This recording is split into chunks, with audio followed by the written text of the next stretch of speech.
నా ప్రభు అయిన యేసుక్రీస్తుని నేను ఒక మంచి పేరుతో స్తుతించాలని ఆశపడుతున్నాను.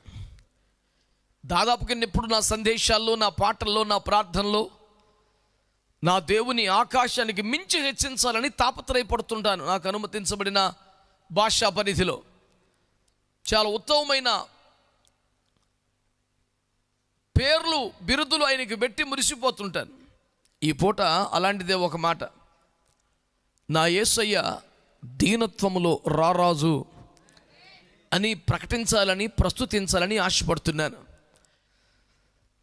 ఆయన శక్తిలో, ప్రభావములో, కార్యములలో, మరణ పునరుత్థానములలో మాత్రమే కాదు, దీనత్వములో కూడా రారాజు అని నేను ఆయనను స్తుతించాలని ఇష్టపడుతున్నాను. నాతో పాటు ఆ ఇష్టం కలిగిన వారు గట్టిగా.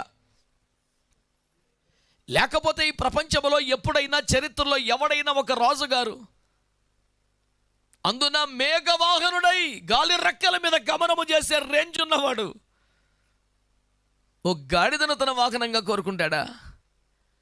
అది కూడా తను రాజుగా ఇంట్రడ్యూస్ చేసుకునే టైంలో ఆ వాహనాన్ని వాడతాడా? ఏ కథలో కానీ, ఏ సన్నివేశంలో కానీ ఒక హీరో ఇంట్రడక్షన్ ఎంత బీభత్సంగా ఉంటుంది. చిన్నప్పుడు మీరు ఎప్పుడైనా చందమామ కథలు, విచిత్ర కాశీ మజలి కథ లాంటివి పుస్తకాల్లో చదివితే ఒక ప్రధానమైన క్యారెక్టర్ ఆ స్టోరీలో ఉంటే దాన్ని ఒక రేంజ్లో ఎలివేట్ చేస్తూ వస్తాడు. బాబు ఎవర్రా బాబు అంటే వీడికి అసలు క్యారెక్టర్ అని చూపిస్తాకనమాట. యేసుక్రీస్తు ప్రభువారు యెరూషలేము పట్టణానికి రారాజుగా తను ఇంట్రడ్యూస్ చేసుకునే రేంజ్ని ఎట్లా ప్లాన్ చేసుకున్నారో తెలుసా? ఒక బంగారుమయమైన రథంతో, అగ్ని గుర్రములతో, మరెవడికి సాధ్యం కాని అత్యంత వైభవోపేతమైనటువంటి అలంకరణతో, పరాక్రమశాలులు, శూరులు మోయిచున్న పల్లకితో ఎంట్రీ ఇస్తే అదిరిపోయి ఉండేది. రేజీ అరణ్య మార్గంలో పడి ఒక పల్లకి వస్తుంటే ప్రపంచం ఆశ్చర్యపోయిందిట. ఇదేమిటి అంటే 60 మంది శూరులు పరివారము భుజాన మోస్తూ సొలొమోను పల్లకి వచ్చుచున్నది అంటూ ఆహ్లాదంగా గీతాలు పడుతూ తీసుకొస్తున్నారు. అద్భుతమైన శ్రావ్యమైన సంగీతం వినబడుతోంది. ఇదిగో సొలొమోను పల్లకి వచ్చుచున్నది, రాజు వచ్చుచున్నాడు, 60 మంది శూరులు దానికి పరివారం, ఓహో అని పొగుడుతూ ఉంటే వావ్ అందరు ఆశ్చర్యపోయి చూస్తున్నారు. సొలొమోను కంటే గొప్పవాడినని అప్పటికే ప్రకటించిన యేసు ప్రభు మాత్రం ఓ అమాయకమైన భారవాహకమైన గాడిదని ఎంపిక చేసుకొని రాజుగా ఎంట్రీ ఇస్తున్నాడు. నేను అన్నాను, దర్పములో, అహములో, అతిశయములో, హడావడిలో తన రాజరికాన్ని చూపించకూరలేదు, కానీ దీనత్వములో ఇంతకన్నా ఇంకెవడో చేయలేడు అనే టాప్ రేంజ్ని దీనత్వములో చూపించిన రారాజు ప్రభువైన యేసుక్రీస్తు వారిని ఇది నేను జ్ఞాపకం చేస్తున్నాను. యేసు పేరు మీద హడావుడి చేయించున్న వారులారా, యేసు పేరు మీద పండగ చేసుకుంటున్న వారులారా, యేసు పేరు మీద ఆయన కృపే అంటూ అత్యంత ఖరీదైన వస్త్రములు, వెండి బంగారు నగల అలంకరణతో మురిసిపోతున్న వారులారా, భౌతిక, ఆర్థిక, ప్రాపంచిక అభివృద్ధే యేసయ్య చలవ, ఏ మహిమని భావిస్తున్న వారులారా, ఈరోజు ఆయన రాజుగా పరిచయమైంది అత్యంత బీభత్సమైన దీనత్వముతో తప్ప హడావుడితో కాదని మీకు మనవి చేస్తున్నాను. అందుకే దీనత్వములో కూడా రారాజు, గట్టిగా రారాజు.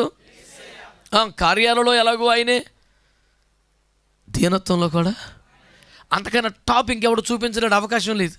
ఫిలిప్పీ పత్రికలో క్రీస్తు యేసు కలిగి నీ మనస్సును మీరును కలిగి ఉండుడి అని పౌలు గారు చెప్పిన ఉదంతంలో ఆ మనస్సు ఎట్లాంటిదో టపటపా చెప్పాడు.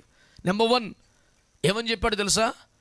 దేవునితో సమానముగుంట విడిచిపెట్టకూడని భాగ్యమని ఎంచుకోనలేదు, కానీ అంటే తండ్రి చిత్తం కోసం, దేవుని రాజ్యం కోసం, పాపుల రక్షణ కోసం ఎంత పెద్ద భాగ్యమైనా వదిలేయచ్చు అనుకున్నానండి. ఏ భాగ్యం వదిలేశాడు? దైవత్వపు స్థాయిని వదిలేశాడు. మనుష్యుని పోలిక కాబట్టి, నెక్స్ట్ దాసుని స్వరూపం తగ్గించుకొని, నెక్స్ట్ రిక్తునిగా మారి, నెక్స్ట్ సిలువ మరణము పొందినంతగా తను ఇక ఎంతకన్నా తక్కటకేంటి? దేవుని స్వరూపం వదిలేశాడు, మనుషుని పోలిక, నెక్స్ట్ దాసుని స్వరూపం, దానికంటే ఘోరం రిక్తుడు, అంతకన్నా ఘోరం శిలువ మరణం అంటే నేరస్తుడు, దేవుడు, మనిషి, దాసుడు, అంతకన్నా ఘోరం నేరస్తుడు. ఊరు ఏంది నాయన ఇది? ఇంక తగ్గడానికి ఏం మిగిలి ఉంది?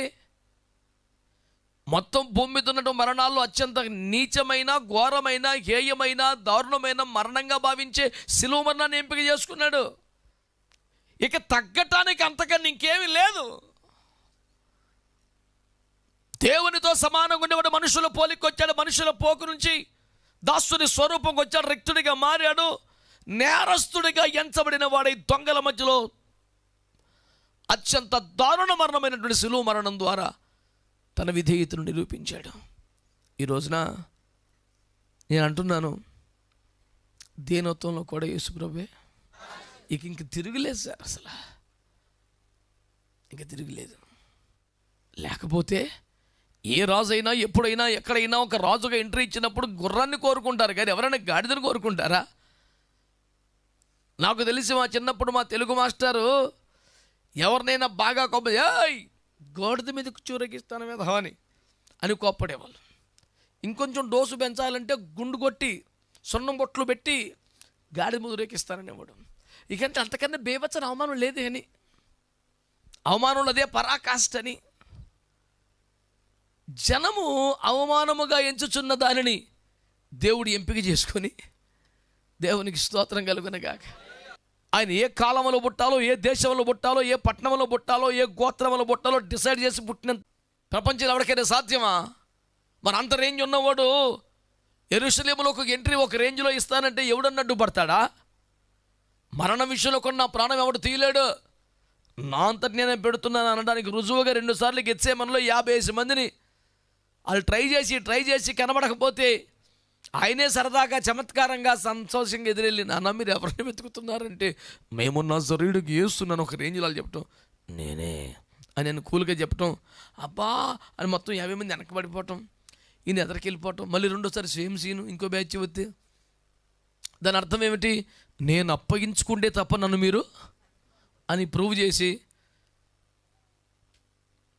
ఇస్కరియోతుతో బ్యాచ్ వచ్చినప్పుడు, నాన్న చెలికాడా నీవు చెయ్యి వచ్చినది, ఆలస్యం లేకుండా చెయ్యి. ఎందుకు? అప్పటికి సమయం అయిందని యేసు గ్రహించి, అంతకుముందు తన సమయం ఇంకను రాలేనందున ఆయన తనను వారి వశము చేసుకొనలేదు. ఆయన అప్పగించుకుంటే ఆ రేంజ్ ఉన్నవాడు. మరణమైనా కబలించడానికి ఛాన్స్ లేదు, సీన్ లేదు. అంత రేంజ్ ఉన్నవాడు చాలా సింపుల్గా ఒక గాడిదని సెలెక్ట్ చేసుకొని యెరూషలేముకు రారాజుగా పరిచయం అవుతున్నాడు. నిన్ను నువ్వు ఎలివేట్ చేసుకుంటానికి ఏంటి నువ్వు చేసే ప్రయత్నం? నీ ముందు ఒకరితో బోర దించుకుంటావా? నీ గురించి చెప్పడానికి పుతోను దయ్యాన్ని పెట్టించుకుంటావా? దర్పాన్ని బీభత్సాన్ని ప్రదర్శించడానికి చాలా హడావుడి చేస్తావా? నీ మాదిరి యేసురాజు కాదా? నీ మాదిరి ఎవరు? కొంపదీసి హేరోదు రాజా ఏంటి? దొనికి ఉన్నాడా? ఎవరిని పెట్టుకున్నావు మాదిరిగా? నేను ప్రకటిస్తున్న ప్రభువైన యేసుక్రీస్తు వారు దీనత్వములో కూడా రారాజేనని నేను ఆయన్ని ప్రకటిస్తున్నాను. నాతో కలిసి మీరు దేవుని మహింపరచండి. దేవునికి మహిమ కలుగునుగాక. ఎవరండి నా యేసయ్య దీనత్వంలో కూడా? లేకపోతే గాడిదని ఎంపిక చేసుకోవటం ఏంటి సార్ అసలు? నాకు ఇందులో ఒక మంచి పాట అనిపిస్తుంది. దేనికైనా యేసు ద్వారా మహిమ రావాలి, కానీ యేసుకు ఇంకొక దాంతో ఘనత రావాల్సినంత అవసరం లేదు కదా.